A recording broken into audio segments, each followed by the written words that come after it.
Olá pessoal, Ricardo Marocchio aqui. Esse é mais um vídeo do curso de criação de sites com HTML5 e CSS3 para iniciantes. Nessa aula, nós veremos os elementos HTML textuais básicos. Quero frisar que esse vídeo foi pensado para que você fique confortável mesmo se estiver assistindo em um celular e mesmo que esteja em um ambiente escuro. Porém, para fazer os exemplos mostrados no vídeo, é importante que use um computador em um ambiente favorável à sua concentração. Se você ainda não é inscrito no canal, junte-se a nós. Todas as semanas tem conteúdo novo por aqui. E não se esqueça de deixar um like se o vídeo for útil para você. Agora vamos ao conteúdo. Estou aqui com o Visual Studio Code aberto no ponto em que paramos na última aula, mas antes de começarmos eu gostaria de fazer uma observação. Como já mencionei no início, nosso foco nesse vídeo são os elementos textuais básicos da linguagem HTML. Um dos nossos principais objetivos é conhecer o significado que cada tipo de elemento HTML carrega com ele. Existem elementos específicos para títulos, parágrafos, listas, links e outras finalidades. Entretanto, é possível usar um elemento de parágrafo como um título, por exemplo, no que diz respeito ao aspecto visual. Mas o significado desse conteúdo não estará coerente, porque você estará mostrando um conteúdo incompatível com o tipo de elemento HTML que o contém. Esse tipo de incoerência pode impedir que um site seja indexado corretamente por ferramentas de busca e pode impactar negativamente na acessibilidade de uma página. Portanto, é importante que se utilize os elementos HTML para os propósitos definidos por seus significados. Essa questão está relacionada com a semântica dos elementos. Sempre que ouvir o termo semântica, já sabe que diz respeito ao significado transmitido por cada tipo de elemento HTML. Dito isso, vamos começar a estudar os elementos HTML para exibição de conteúdo textual. Vamos começar pelos elementos responsáveis pela adição de títulos e subtítulos em uma página. Os elementos são o H1, H2, H3 até o H6. Quanto à semântica, títulos de nível 1 são mais importantes do que títulos de nível maior. Quanto maior o nível do título, menor sua importância semântica. Portanto, H1 é o de maior importância semântica e o H6 é o de menor importância semântica. Nós vamos estudar os elementos textuais básicos criando um artigo fictício. Portanto, vamos começar mudando o conteúdo desse elemento H1. Então eu vou aqui no conteúdo do elemento H1, vou selecionar e vou trocar para o seguinte: boas práticas para criação de sites. Eu vou copiar esse título aqui e vou colar aqui no title também. Salvei, já está aparecendo aqui na direita para mim. Agora eu quero separar esse título da região de conteúdo do artigo. Para isso eu vou usar uma régua horizontal. E o elemento responsável por inserir uma régua horizontal é o elemento HR. Coloquei aqui o HR e dei Tab e ele criou uma tag HR para mim. Observe que HR não é uma tag container, é uma tag simples, ou seja, é uma tag que não pode conter outros elementos. Portanto, é um elemento simples. Agora eu vou adicionar alguns parágrafos fictícios aqui, como se fosse o corpo do nosso artigo. Eu vou dar um Enter aqui depois do HR e vou dar Shift Ctrl P e digitar Lipsum. Aqui está, Lorem Ipsum. Aí tem a opção Insert a Paragraph, que é um parágrafo, Insert Multiple Paragraphs. Eu vou nessa opção e vou dizer que eu quero 3 parágrafos. E aí ele coloca esses 3 parágrafos aqui. Um parágrafo em HTML é representado pelo elemento P. Então vamos envolver todos esses 3 textos por um elemento P. Eu vou fazer aqui rapidamente.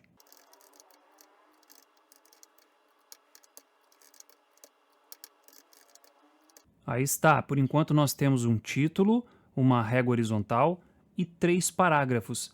Veja que o conteúdo do parágrafo é colocado logo à direita da abertura da tag. Isso é uma boa prática. E a tag se fecha logo depois do ponto final do parágrafo. Isso também é uma boa prática. Há pessoas que colocam dessa forma aqui. Coloca a tag em uma linha diferente do conteúdo. Isso não é uma boa prática, porque você insere caracteres desnecessários. Eu vou voltar aqui e vou voltar aqui embaixo também.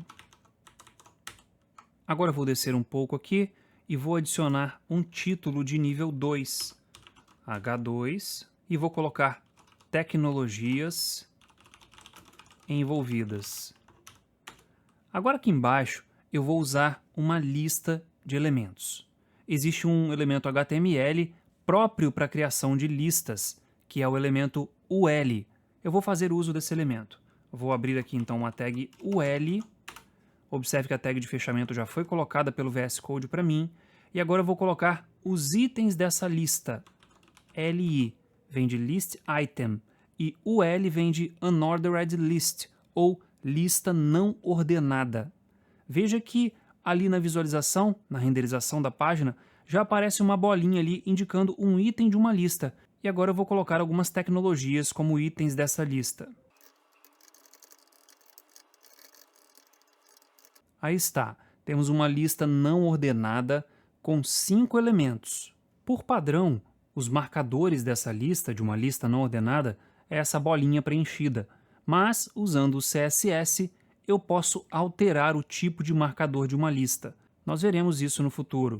Agora eu quero criar uma lista ordenada. Vamos lá, vou colocar aqui mais um título de segundo nível e vou escrever sequência de passos. E aqui embaixo nós vamos criar uma lista ordenada. A lista ordenada é muito parecida com uma lista não ordenada, só que em vez de UL, o elemento raiz é OL. Vamos fazer aqui então OL, e agora vou colocar os itens aqui rapidamente.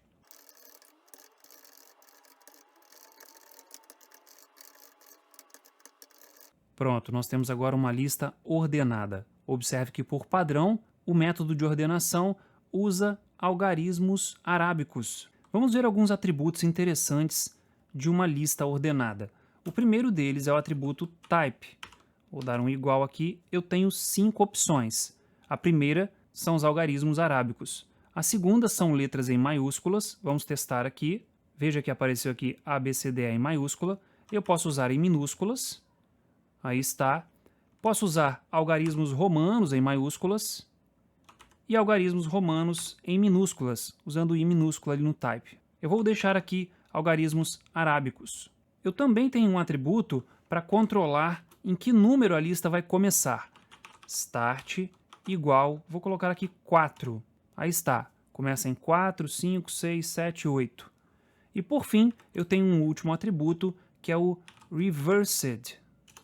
Aí está. Ele simplesmente vai fazer a numeração inversa até 0. Nesse caso, o primeiro elemento vai ser 4, o segundo vai ser 3 e assim por diante. Lembrando que se eu colocar, por exemplo, aqui 2, os últimos números vão acabar ficando negativos. Se eu quisesse de 8 para baixo, aí eu teria de 8 até o 4 e assim por diante. Então é dessa maneira que eu crio e configuro uma lista ordenada. Lembrando, e eu vou fazer questão de lembrar isso a todo momento, que nesse ponto você não tem que se preocupar com a aparência, e sim com a semântica, com o significado daquilo que efetivamente é o conteúdo. Nesse caso, eu estou usando OL porque o meu conteúdo corresponde a itens de uma lista numerada. Agora vamos ver como colocar um bloco de texto que seria uma citação. Nesse caso, aquelas citações longas que costumam vir entre aspas. Vamos colocar aqui, o elemento para isso é o block quote. Vou colocar aqui block quote, ele já apresentou ali para mim. Aqui dentro eu vou colocar um parágrafo lorem y, shift ctrl P, e vou colocar aqui y, inserir um parágrafo. Aí está. Observe que visualmente é como um parágrafo comum, só que ele tem um pequeno recuo aqui à esquerda. Mas eu poderia usar CSS para colocar aspas antes e depois da citação. E um atributo interessante que esse elemento tem é o atributo cite, que corresponde ao endereço de onde foi tirada essa citação, ou melhor, a referência para essa citação. Vou colocar aqui um endereço qualquer. Ressalto ainda que esse atributo cite tem caráter puramente semântico. Ele não tem nenhuma influência no visual aqui do elemento. E se eu quiser, eu até posso colocar aspas aqui usando um elemento HTML também para citações curtas ou citações no meio do texto, que envolve aspas. É o elemento que. Vou colocar aqui que e vou fechar aqui no final. Veja que agora eu tenho aqui a abertura de aspas duplas e o fechamento das aspas duplas. Se eu quiser colocar uma referência visual para esse texto que aparece aqui, eu posso usar um elemento de link. Então vamos colocar aqui um elemento de link. É o elemento A. Vou colocar aqui A, atributo href, vou apontar para esse mesmo endereço aqui do atributo site. Vou colocar aqui no href. Href é o atributo que define o destino desse link. E vou colocar aqui referência para o autor. E agora veja que aparece aqui embaixo. Se eu jogar esse link para dentro do block quote, vamos ver o que acontece. Aí está, ele aparece logo na frente do texto, apesar de eu ter quebrado a linha aqui. Mas essas quebras de linha que eu adiciono no editor não funcionam para renderização. Se eu quiser forçar uma quebra de linha para renderização, eu tenho que usar o elemento BR. Vou colocar aqui um BR, agora sim aparece ali referência para o autor. O href pode conter um endereço absoluto, como esse caso aqui, que é um endereço completo. Pode conter também um endereço relativo. Por exemplo, suponha que aqui no meu site eu tenho uma página chamada referências.html. Aí eu simplesmente coloco o nome do arquivo, eu não preciso de passar todo o endereço, toda a URL. Eu coloco somente a parte correspondente ao endereço do arquivo relativo ao endereço que essa página está. Como essa página está na raiz de um determinado domínio, esse arquivo também vai estar nesse mesmo domínio. Um atributo interessante de um elemento para link é aquele que indica se esse link deve abrir na própria página ou se deve abrir numa nova página ou numa nova aba do navegador. Se eu colocar aqui target igual underline blank, quer dizer que esse link, quando for clicado, vai ser aberto em uma nova aba de navegador. Nesse caso, uma limitação do navegador interno do Visual Studio Code é que ele não abre um link que aponte para uma outra janela, ou seja, só abre links na mesma página. Agora eu vou falar de um atributo que praticamente todo elemento HTML visual possui, que é o atributo title. Assim como eu tenho aqui em cima um elemento title, eu também tenho um atributo title, mas eles têm propósitos bem diferentes. Vou colocar aqui title igual clique aqui para visitar o site do autor. Pronto, agora se eu posicionar o mouse aqui no link, aparece um texto flutuante dizendo clique aqui para visitar o site do autor.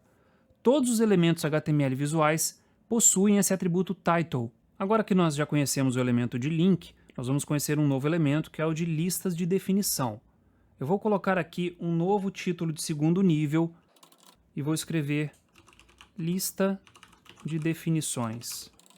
Vou abrir aqui agora um elemento DL, Definition List. Diferentemente das outras duas listas que nós já vimos, uma lista de definição ela tem dois elementos por item. Um elemento corresponde ao termo e um elemento corresponde à definição daquele termo ou à descrição daquele termo. Vamos fazer aqui. DT vai indicar o termo. Vou colocar aqui HTML e aqui embaixo vou colocar DD, que vem de Data Description ou Data Definition, e vou colocar aqui Hypertext Markup Language. Vou colocar mais um termo aqui para CSS. E aqui embaixo mais uma definição. Cascading Style Sheets. Vamos descer aqui um pouco na visualização para a gente ver essa lista. Por padrão, é dessa forma que ela é exibida, mas volto a repetir, isso é configurável via CSS. O importante aqui é a semântica que o elemento carrega com ele, indicando que esse texto é uma lista de definições. Agora imagine que você queira mostrar código HTML na sua página. Como que nós faríamos? Imagine, se eu colocar código HTML aqui, ele será renderizado de acordo com o código que eu colocar. Vamos ver como fazer isso. Eu vou abrir aqui um novo título de segundo nível e vou colocar código base padrão, onde nós teríamos o código base de uma página. Existe um elemento HTML que possui a carga semântica para representação de código, ou para ter como conteúdo o código-fonte de um programa ou de uma página. É o elemento code. Aqui dentro de code eu devo escrever texto que corresponde ao código em alguma linguagem específica. Enfim, o que vale é que visualmente eu posso alterar a forma como o code é exibido e ele vai ter a carga semântica indicando que seu conteúdo é um código-fonte. Vamos tentar colocar aqui dentro o código-fonte base de uma página HTML padrão. Vou vir aqui para o início e vou colocar HTML, aí vai vir barra HTML, aqui dentro eu vou colocar head, vem o barra head, aqui vem o meta, outro meta, aqui embaixo vem body, aqui no head eu ainda posso colocar title e colocar um título, aqui no topo eu posso querer colocar o doctype, então eu vou abrir aqui um doctype, mas se nós olharmos aqui na renderização, nada disso está sendo mostrado. Eu vou completar aqui com os atributos padrões de uma página base.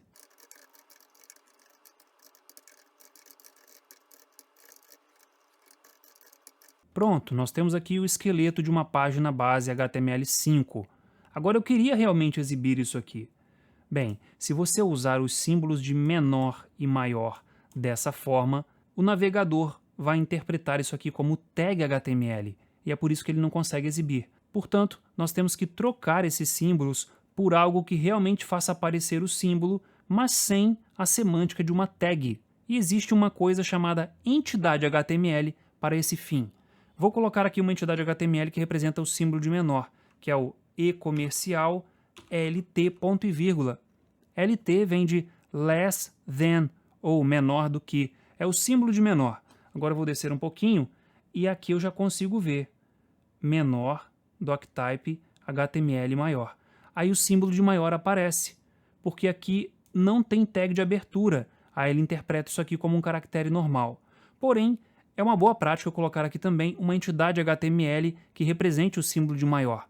Aí eu vou colocar e-comercial GT ponto e vírgula. E aqui está, apareceu o doctype HTML. Eu vou fazer essa alteração rapidamente para todos os outros elementos aqui desse trecho de código.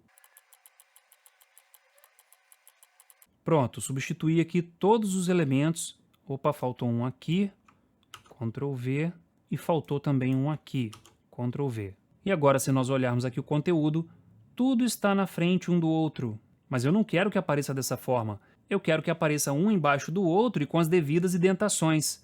Para isso, eu vou ter que fazer uso de um outro elemento HTML para representação textual, que permite que o texto seja exibido de acordo com o que ele está no código fonte.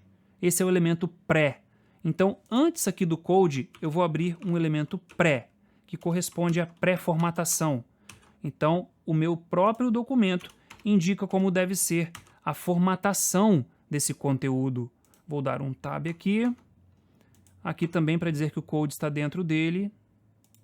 Pronto. E agora o conteúdo aparece um embaixo do outro, mas ainda não aparece com a indentação. Agora eu vou usar a indentação aqui. Aqui eu vou dar um tab. Aqui também.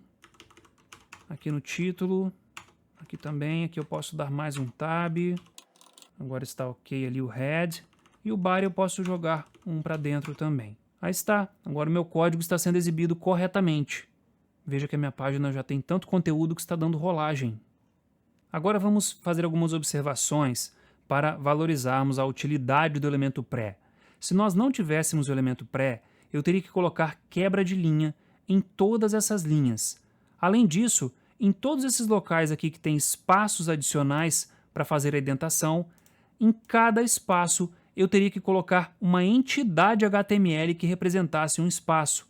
Porque o caractere de espaço inserido simplesmente com a barra, ele é simplesmente condensado para um espaço.